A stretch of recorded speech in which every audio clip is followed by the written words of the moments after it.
Yeah, I mean, look, we said how important this pick was, getting it away from Angel, but also just how much control it gives on the map. So not surprised to see that locked in. Does give both the Kaisa and the Udyr across the Suning though, so you're trading two very big power picks across for Twila's Azir here. So Twila needs to make sure that he's making this pick work, because the amount of power you've just given to Suning is kind of scary. Yeah, I mean, Huanfeng in those team fights with the Kaisa was real scary in the last game. And SofM on the Udyr had a massive jungle advantage over Xiaopeng. Will Xiaopeng go for the Olaf again is the question. Is he willing to go into the same matchup as before? I think not. I think that would be an unwise mistake to make twice. I got excited when I saw the Elise, because I thought maybe we go towards like some of these early game champions. And don't forget, like, Xiaopeng is like a Rek'Sai aficionado, and I was kind of like licking my lips in anticipation. Maybe we'll see that come through, but not going to be the case. Instead, we get the Lillia, kind of playing, kind of bored, whatever. It's Lillia. It looks like we're going to get the Gnar in the top lane. Now, this actually does give a lot of control towards Bin in this top side of the map if they do go towards the Gnar. Like, Bin is shown to be a person that's more than happy to go towards these counter picks like the Jace, or even something like the Aurelia or something along these lines. Like, I'm expecting Bin to just kind of go, cool, I'm more than happy to take this matchup. Oh, does he lock it in? This is the Angel special. This was last year. In case anyone didn't see LPL 2020, Suning 2020. During the year, we saw a ton of Kassadin from Angel. It was Kassadin and Azir were his two picks. He's gonna lock it in. We get to see the beauty that is Angel's Kassadin. He's got a 100% win rate in the LPL right now, and I'm pretty sure that is just Angel, if I'm not mistaken. Angel has played it once and won with it. I don't know if any other mid laner has even picked it up this split. Yeah, I can't think of anyone off the top of my head that has picked it up. Not, at least not off the top of my head anyway, but I love Angel's casting. I think it's so strong, and certainly like the casting into Azir, casting's perfectly fine to just farm it up. And because you've got that Rift Walk, it's so easy for you to step around the Emperor's Divide. You can't really set up some of these plays like you'd usually expect from an Azir that can facilitate junglers in the laning phase. All right, over to the bans we go with Kalista being removed from Sam D. It's kind of a bit of a Sam D classic at this point. And the Jace taken away from Bin, so looking for an easier matchup for that. No, I wouldn't be surprised to see a GP ban as well, to be honest. But Vayne taken away from Sam D, one of the picks that can do very well into the Kaisa. It can, but I like Vayne into like a composition with like a casting and stuff can be a little bit difficult to operate. I expect that we'll still see Sam D go back towards something like the Kaisa here. Or sorry, not the Kaisa, even the Xayah into that Kaisa matchup, get a little bit of self-heal for the likes of the casting, the opportunity to try and root Angel if he comes in on this casting as well, just a little bit more flexibility in these team fights, and certainly gives you some nice late game scaling to pair with this Azir in the jungle. We'll have to see though if they decide to go towards that. Suning though, still looking towards a top lane or top laner or a support here. You already called it the Gangplank, and yeah, I like this. Again, Bin's Gangplank is so damn formidable and does really well against this Gnar. Like, Suning are basically just drafting the same comp as last time, except they don't get the Azir. Instead, they get the Kassadin. I just had a look to check, and it is only Angel that's played Kassadin this split in the LPL. And importantly, he played it against OMG. The opponent he was against was an Azir. So clearly in Angel's mind, this is a real good matchup for Kassadin. The Senna locked in here for Sam D. So a bit more of a passive lane in that bottom side for TT. It is a passive lane, but the problem that I'm seeing is that like Senna is kind of vulnerable, right? Like if you can get these flanks coming in from Angel or for SofM, there's not going to be a huge amount of places for the Senna to escape. And it looks like they agree with me because they locked in the Tahm Kench alongside it, going, all right, we'll keep him safe. Also with Teeen taking that TP does mean we're going to get the fasting Senna. It will be the farming Tahm Kench. So I like that you're going to provide a little bit of safety for this backline with the Tahm Kench. I want to see the Blitzcrank from on. Let's see it. The classic Tahm Kench counter. Pull him in, break the shield. It's beautiful to see. I don't think we're going to see the Blitzcrank, though. The Seraphine hover, and it will be locked in. So, on bringing out that Seraphine down in the bottom lane, unless it's some kind of Kassadin support, which seems fairly unlikely to me. Slightly different composition coming out from Suning with two different picks in that Kassadin into Seraphine. Yeah, I like the Seraphine pickup here. So one of the big things about Senna is that obviously she wants to try and get up. She wants to auto attack, harass you whenever you're trying to farm. Here is this Kaisa. The Seraphine makes it a lot more difficult to do that. She can trade very effectively back. She can provide shields, which is going to be really nice for Huanfeng in this lane. Plus, having that big ultimate is absolutely amazing. The Encore in team fights, especially with the likes of, you know, the Kassadins and the Udyrs, where you're going to be very spread out in these fights, multiple chances to get these multi-man Encores picked off. And it's not like you're in danger as the Seraphine have really been engaged upon the bot lane. The biggest issue with Seraphine bot is like you're looking at Leonas and Rels and Gragases and Alistairs and everything else that just want to put you in the ground. That's not the case with Tahm Kench. Tahm Kench is going to kind of wait for way far back with his tongue, and he's just going to look to farm it up. So overall, you're in a pretty nice matchup in this bottom side of the map. Yeah, I mean, all of these other supports want to put you in the ground. Tahm Kench wants to put you in the water. So very different style coming out from the Catfish down in the bottom lane, and we'll see how that bot lane is going to pan out. Because, you know, when I think of Sam D, I think of domination in the bottom lane, right? I think of a composition that really wants to snowball in the 2v2. Senna Tahm Kench ain't that, but we'll have to wait and see. Twila as well, pure scaling in the mid lane. There's a lot of scaling on the side of TT, which means it could be down to Suning to set the pace of this game. Generally speaking, though, that's not been Suning's strength. I mean, realistically, how do you set the pace of a game when you got a Kassadin? Like, this is kind of just both teams going, cool. Early game, yeah, we'll go make a cup of tea. You go do the same. We'll let it sip away on it, and we'll just farm it up. We've got Gyos again. I keep forgetting that Gyos are going to happen because we've not had them in ages. I can't hear them either. But I'm just excited at the concept, you know. Xiaopeng going to move in, gets the ward down, gets a cheeky little tag onto SofM, and we'll get kicked out of the map. SofM wants to deny the recall, I think, but won't go for the chase in the end. Important thing to mention, Twila is aware of how simple this matchup is for him. The matchup goes last hit a bunch. So he's like, okay, I'm going to start cool. I'm going to get a cheeky bit of extra gold. And I like that decision. And now Bin and Chelizi in a 1v1 to the death. Nobody tried to leave. Chelizi's in trouble though. Bin's winning this one out. Another Q would maybe finish the job. Can't quite do it, but in comes Angel. Oh no! Kassadin got first blood. It's already over. Oh, it's a disaster. I don't even know why Chelizi was trying to go into that bush. I don't know what he was expecting. Like, just if you want to spot where Bin is coming from, just place a ward instead now. Chelizi, no flash, first blood given across, and no TP. SofM, if he really wants to, can even start to like teeter up towards the top side and see if he can make play happen there. Although, off of that initial fight, he is a little bit low in this jungle, so may not be able to make it happen just yet. Yeah, I feel like knowing SofM as well, this guy won't spawn. He's just going to go get his chickens and go to the bottom side of the map. Will be spotted on that ward, though, as a 2v2 coming down in this bottom side. Team trying to push on forward, trying to force the fight. Stun onto Huanfeng, forcing out the cleanse here. Nicely done by the bot lane of TT, but on is hit level 2 while all of that was going on, and it's Huanfeng turning it on its head. Beautifully played by On and Huanfeng, and they managed to win out the 2v2. It's a disaster. What happened? They're losing everywhere, bunch. It was supposed to be a nice, easy, relaxing time in the early stages. Instead, both TPs have a bird on top of bot, and they're dying everywhere. Here's the thing, Dagda. We said Suning not that great at setting the pace, so TT are like, look, we'll set the pace for you. You don't have to find kills on us. We will give you the kills on a silver platter. Nice guy, TT, huh? It's like, look, you know what, Suning? We know that you want to hit playoffs. We know how badly you need some of these wins, so we're going to make this a 2-0 for you. But, oh, God. Like, overall, like, if you're Angel... Oh, no, Teeen forced the flash away this time. Sam D's low as well, though. Oh, the damage. TT are going to get dived. SofM's here. I wouldn't have been surprised to see him just flash for that one, but he can just run in down the bottom lane. Now he goes for the flash over the root. Teen will be the sacrifice, but SofM wants a little bit more as well. 2 kills for the Udyr, and every single lane is falling behind on the side of TT. They don't even have a TP to help them.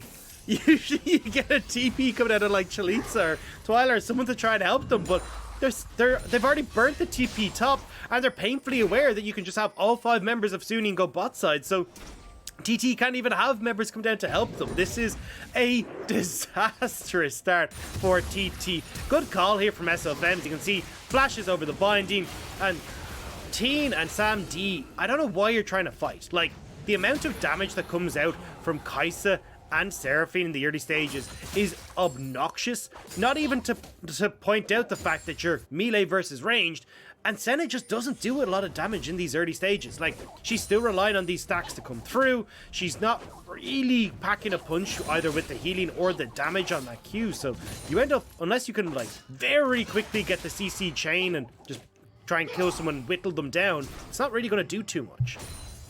And Angel, by the way, while all of this is going on, is over the moon. You could see him earlier giggling on the player cam while everything was going off in the bottom side. He's playing Kassadin.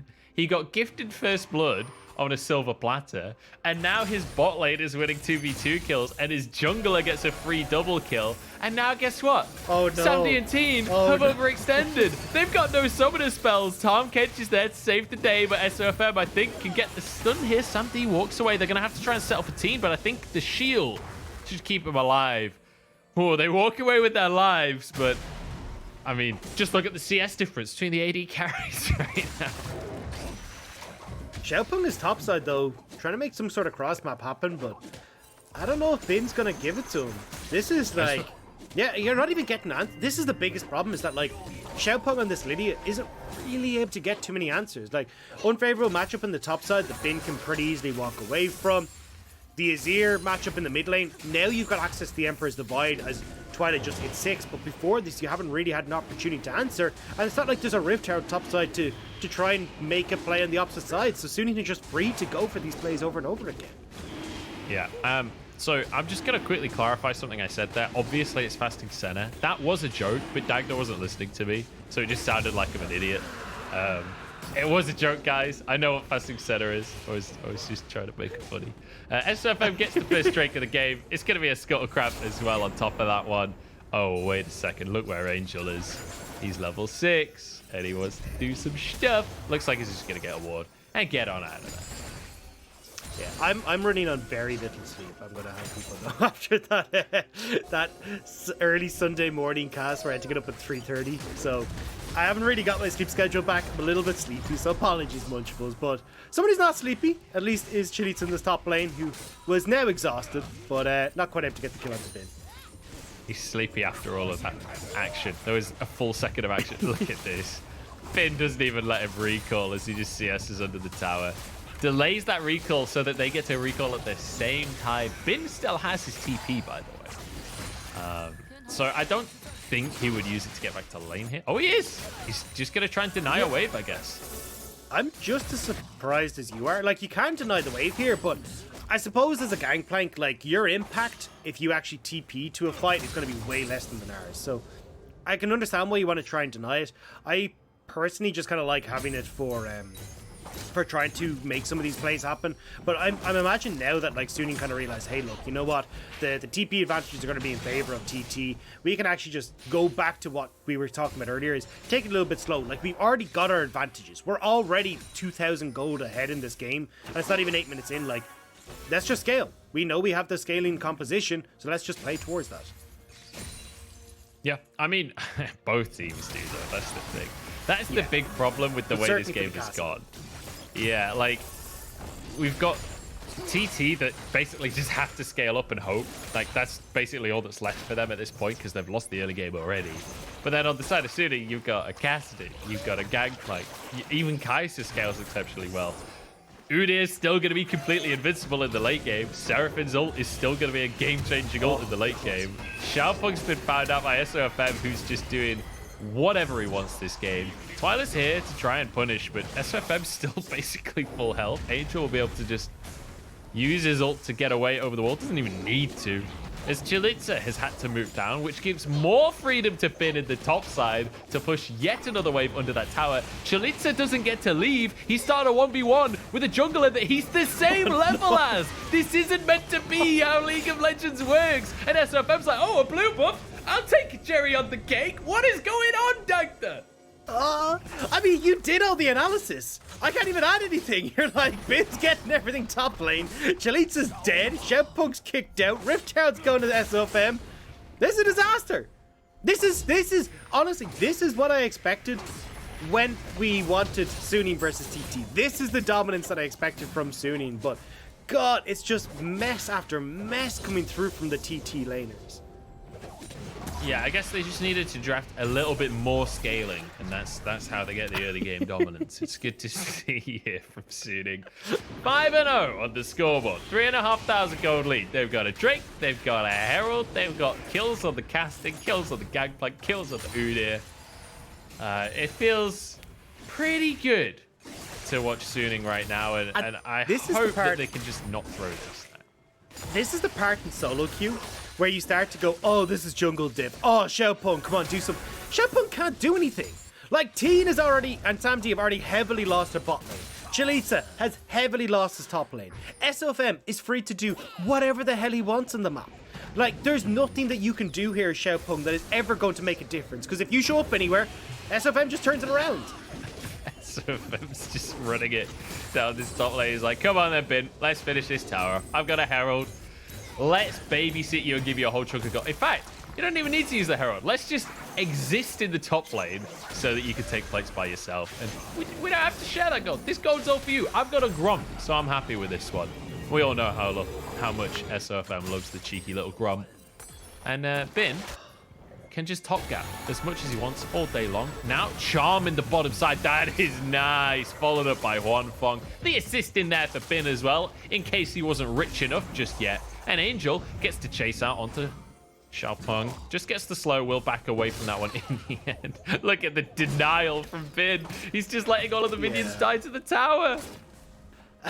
I appreciate that SamD waited until Xiaopeng had left to invade on towards that vision on the bottom side, just to make sure he had zero support on that play. As you said, like, Bin, he's free farming. Like, he's completely forced Chelizi away. Chelizi has no vision, so has no idea where this Udyr is. So he's got to give up that top lane tower. And I mean, that 2,000 gold lead is now skyrocketing to a 6,000 gold lead at the 12-minute mark. Like, they're getting 500 gold a minute as an extra advantage. Like, that is insane. Yeah, and Bin, I think, recalled with about 2,000 gold on that one as well. So, this is getting real scary for the side of TT, but this is just a pleasure to watch if you're a Suning fan, which some of you may know. I'm a little fond of this team. Angel as well, by the way, has a CS lead as a casted over Azir. Xiaopeng has been found once again. We'll put SofM to sleep, but SofM's like, you know what? I needed a nap. That was very refreshing. Thank you for I'm getting serious deja vu. Like, we've seen them invade on that top side literally, I think, 3 minutes ago. But this time around, instead of actually getting the Rift Herald, they're going to use the Rift Herald in this mid lane, get some nice gold going over in favor of the Udyr, crash Twila's turret, and then they're looking at this bottom side. But it looks like at least SamD and Teeen have spotted this out. They back away from any would-be play from Suning. But SofM is still stealing away the entire bot side camps. Yeah, he's just going to move into this bot side. Jungle clear anyway. Any vision? SamD will be able to get the Krugs, or at least take some of the Krugs, as Bin is now taking SofM's jungle, because SofM doesn't need his jungle. He's got Xiaopeng's jungle. Oh my goodness. SofM now maybe has overstayed on this one. He actually got the Krugs with the dot from the red buff there. Okay, the TP. And now he's just going to turn onto Xiaopeng. Twila's TP'd in, but I think he's too late because SofM's already got a kill. And he's completely invincible. Look at him. He's still surviving. The heal's going to come through. Oh my days, he gets away with it again. He can't keep getting away with this Dagda. That's not allowed. Why? Why can he run into 3 people and walk away? This champion is stupid.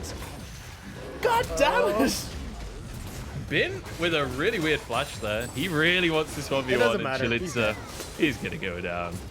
Dagda, this game is unbelievably over. It's a 7,000 gold lead at 13 minutes. Like, they are just doing whatever they want. This is no longer a competitive LPL game. This is now just Suning messing around this like is cyberbullying. This is just cyberbullying. There is a very high chance that this could turn into a perfect game. I'm like, we need the bully hunters. Where are the bully hunters when you need them? Everfrost comes in to lock up Xiaopeng. They can't do the double dive just yet, and Angel's out of mana. Maybe Twila can answer. No, he can't. He's got a bounce there. The bodyguard at SofM just blocking everything.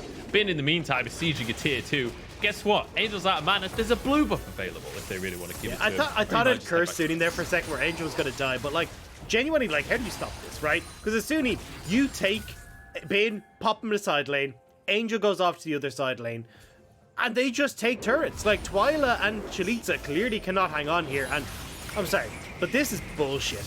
Why is SofM able to run into 3 people, get a TP, and also more people down, and they just walk away? Like, this is not fair. How is he even gets the kill? Like, that's just not fair. And he got the Krug. And he got the Krug on top of it. He is level 11. He's a higher level than anyone on the enemy team. He was a higher level than Angel during that fight. SofM is on another plane of existence in this game. Look at the turret plate difference.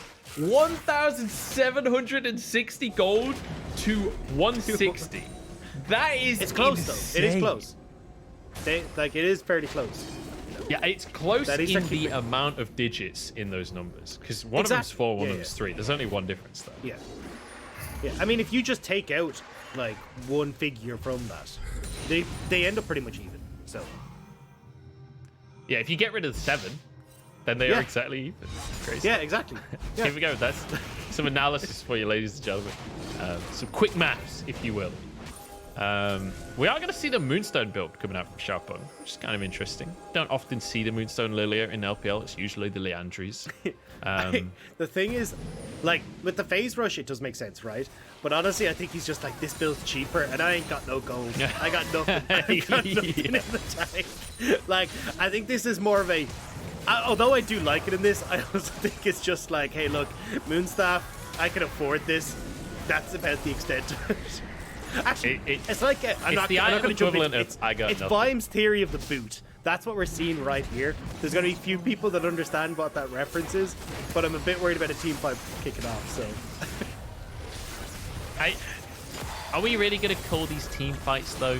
9,000 gold lead at 16 minutes. I'm not sure that this is fightable. Angel's on an inhibitor turret. Why do they need to fight? You know? Yeah, Angel can just chill, but also, I'm pretty sure 3v5, the rest of Suning can take this. If Bin just stays bot, Angel stays top, I'm pretty sure Suning can still win that fight somehow.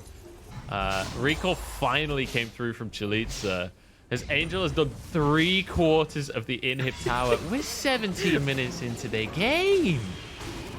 Nobody's even come back to defend him. Like, this has just been pure PvE essentially for Angel for the past few minutes. He's now level 12. I'm sure there's a clock going in chat somewhere. As on, nearly gets cut out there. Yeah, SofM completely ignoring that his teammates are nearly dying as he just does the Drake. Huanfeng will grab the crab. 3 bounties across the team here for Suning. The only ones not with a bounty is On and Bin. And now we get cross-map resets, which is bad news for TT, because while for a second they'll be able to step onto the map, it does mean they're soon going to come back onto the map. And they're going to have a whole bunch extra items. Look at Bin's inventory. He's already got 2 items at 17 minutes as Gangplank, plus 2 crit capes. And then in the bottom side, you got Huanfeng. He's got a crack his leg. He's going towards Lord Doms. Exactly. Yeah. Bin is so rich that instead of getting 1 cloak, he's just decided to add them as like pauldrons to either side.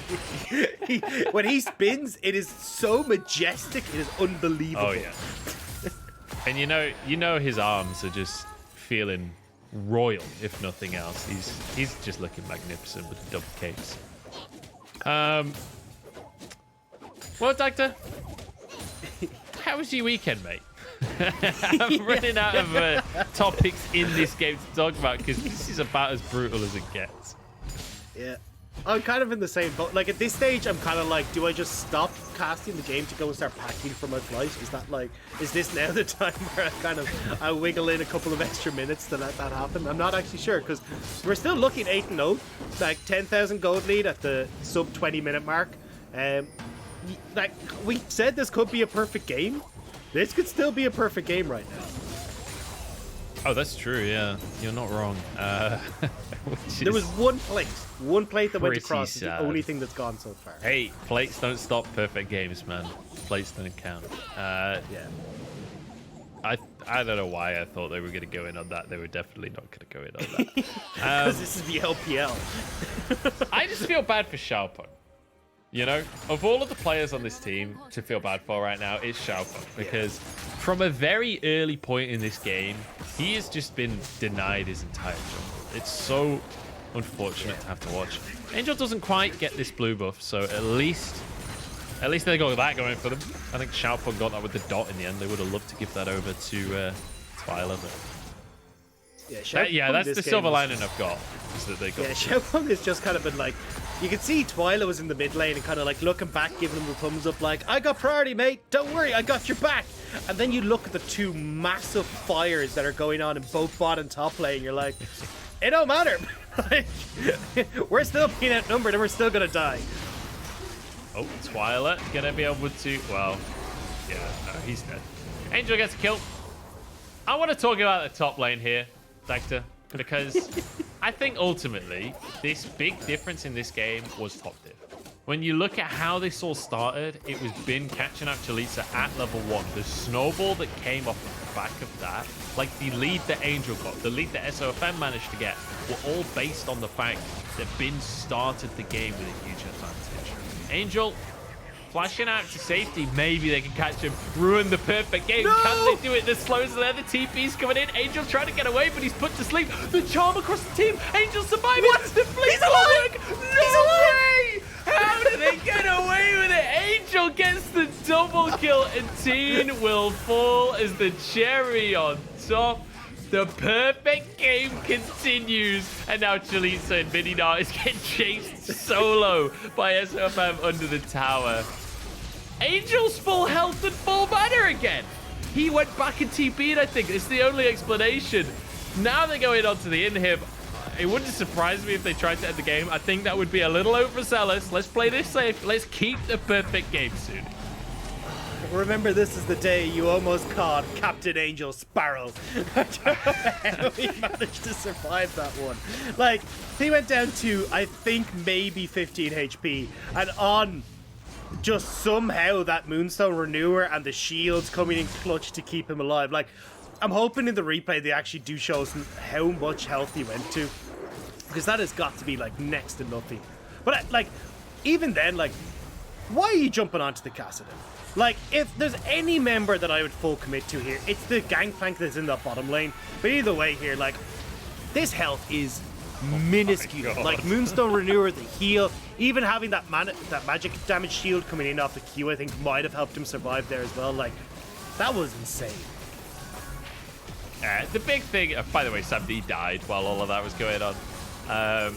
The big thing is just that he got the double kill.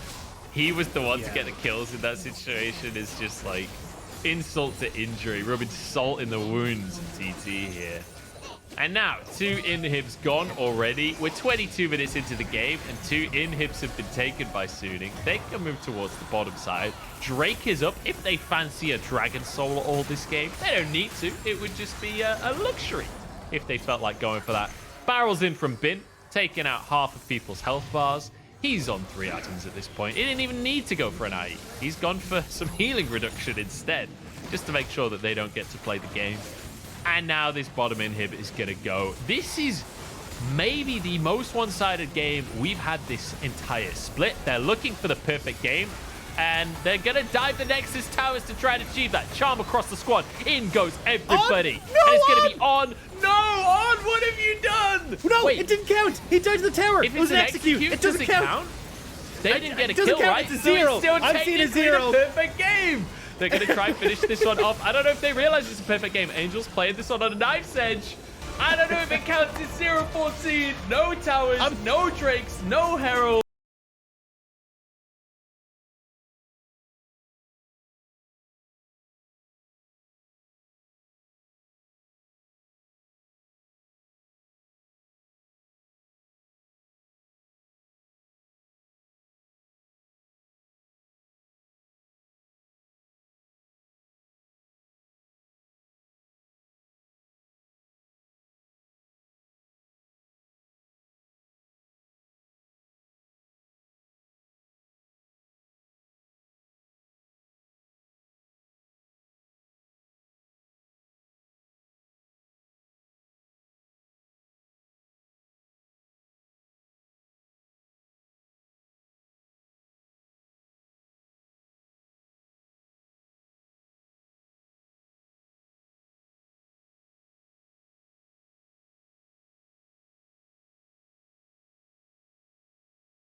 poor matchup like that, you got to back early, you're just screwed. And then the bottom lane, we had the double kill that goes across as well. So literally the entire map is on fire, and you see poor Xiaopeng just sitting there, just like, what do I do? Guys, like, I haven't even cleared my raptors yet. What do you want from me? And one of the really funny things I think about this one is that's the second game of Kassadin we've seen this split. They've both been Angel. And that's the second game of Kassadin where Angel hasn't died. I don't know how many kills and assists he got at the end of that game, but he was 0-0-12 on Kassadin in the first game that he played. So it already had a 12 KDA, and now that's going to be even higher off the back of this one. So Kassadin, statistically, maybe the best champion in the whole LPL. I don't even know. That was just ridiculous. Like, the fact, like, the TT were able to, you know, have a somewhat coherent early to mid game last one. Look, I know Xiaopeng, it all went astray for him, right? But in both games, they were able to bring it back. They're playing around SamD. They were getting these advantages. It actually looked like they were competitive against Suning. To then come into this game and they're just like, where's my keyboard? I forgot how to hit buttons, essentially. And ended up dying everywhere on the map. Was insane.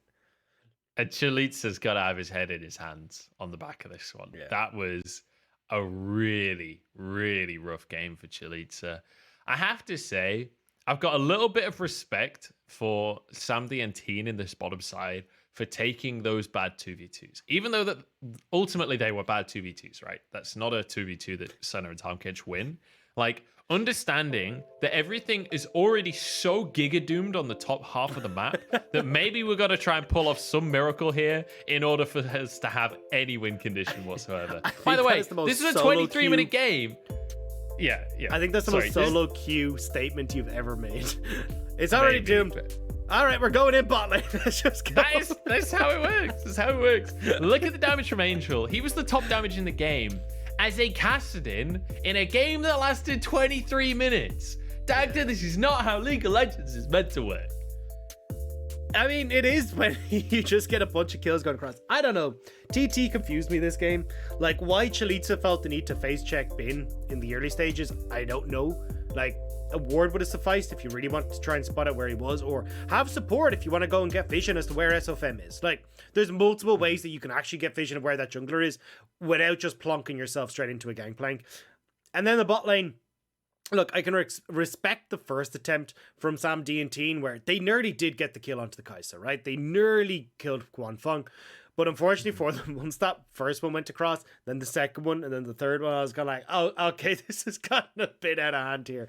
So I don't know. Like, there's not really much to break down here. Suning, that was just domination. And certainly, like, we say that Suning's early game isn't that strong. And, like, statistically, they're not, right? Their first blood percentage is below average, their first terror rate below average, their CS difference of 15 is below average. Like, they are not playing a very strong early game. But their team fighting is still really damn good. And if even their ability to play the mid to late game when it comes towards macro is still pretty good. So the fact that you're kind of just gifting them this pass to get through the early game to that point is not going to bode well for you. Or a pass to not even need to go to that point because the early game is so one-sided. Like, that's the thing. Suning aren't the best early game team in the LPL, but TT are worse, and that's all that matters. So Suning just roll a 23.5-minute win. Easy peasy. We're going to go home and get some Heidi Lau, I guess, because, I don't know. I don't have much to add to this conversation, Dagda. I'm not going to lie. Off the back of a perfect game, what on earth do you say for TT here? Well, that was the thing. Like, I looked over. So, for people who don't know, I got, like, the game on my screen, and there's, like, a little bar on the right-hand side that shows me and Munch. And all I see is, like, halfway through the game, Munch is just gone. He's back. He's just kicking it. He's just like, you know what? This is over. I don't know what you want from me. And I was just this is... Am I wrong? This is so doomed. It's unbelievable. Yeah, it was... that was the game. That was definitely a game of League of Legends. Yeah. I think that's unarguable. But pretty much anything else could be argued at this point. TT... look, at this point, all I want to say is, Kelsey, maybe you got to pick another team at this point. Maybe it's time to move on because Because I don't know what you have to fall back on at this stage. Even Xiaopeng got absolutely bodied in the series. This went from Sam D crashed waves to Sam D just crashed and burned. Sam D was the only thing remaining for this team, man. I mean, yeah, I suppose the first game looked pretty game good in game 2 one. was a bit. Yeah. Game 2 was his desperation. Game 2 was like, look, we may have a terrible bot lane, but yeah, god damn it, we gotta try. I respect that. Yeah. With that said, though, Kassadin, I guess, is pretty good in games where you have a free win. Yeah. Well, I think the actual is really good on Udyr too. The actual interesting takeaway from this is like maybe we actually do not looking at this game as like the inside, but we could definitely see the Kassadin coming out a little bit more as an Azir counter because it is something that works very well. Gives the opportunity to play side lanes. And can be a menace in these team fights, especially if we are starting to look towards, the later meta that we were talking about. Mm-hmm. Well, our MVP for game number 2 is going to be SofM. I think you guys probably already knew that because the man looked like he was in a playground. He was just running around, playing on the swings, playing on the slide, playing on the helter-skelter, doing whatever he wanted, having a whale of a time while doing it. 4-0-2. And just, let's be honest. The reason he's MVP is because Xiaopeng's jungle was SofM's jungle. That's the top of bottom. Yeah. That's what I mean. Is like you're talking about him like running around playing on the swings. Every time he crossed to a new portion of the playground, he would kick over Xiaopeng's sandcastle that he's trying to build, or like just end up stepping in a puddle that would slap dirt all over Xiaopeng's face. Like, SofM played this beautifully, but you gotta feel sorry for Xiaopeng. Like the jungle just wasn't his. And at least for SofM though, like these kind of plays were what set up that early game for Suning so well. The nice flash over the binding, and then being able to find so many opportunities to invade, get onto a Xiaopeng, make really ridiculous plays like you're seeing on your screen. Like it was all good in the day of an Udyr.